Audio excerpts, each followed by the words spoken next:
If a goal is a future state that I am not yet living into, it makes sense that there's a gap between me now and the me that's going to experience that goal.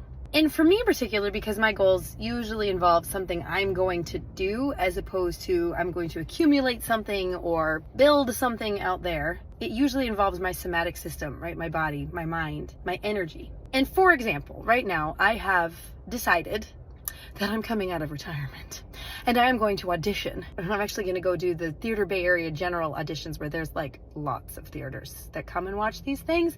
So it's like a lot of people in a room and me auditioning, which has historically been challenging for my nervous system. When I think about that audition, I get excited. I can picture myself loving that experience, feeling fully embodied in that experience. And then when I sit here in my car 12 weeks away from when it's going to happen, I am not ready for that.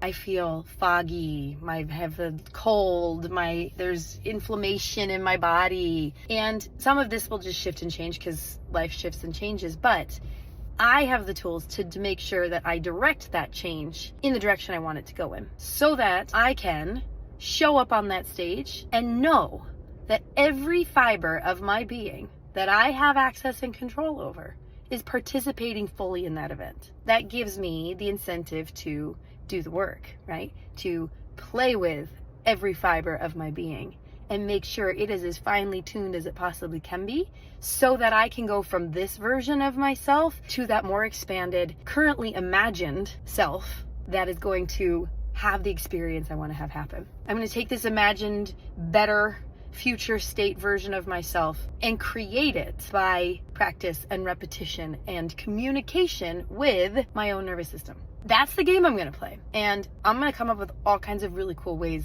to play it and invite you to come play along with me. So stay tuned for that. I got lots of ideas brewing and it's going to be really fun. I think it's interesting that the holidays are coming up, that I'm going to have to do this through the holidays instead of just sort of relaxing and collapsing into them. This is beautiful. I love it. Drop a I'm with you in the comments if this makes sense. Otherwise, don't worry. I'm going to find better words. Pretty stoked to play this let's be as awesome as we imagine ourselves to be game.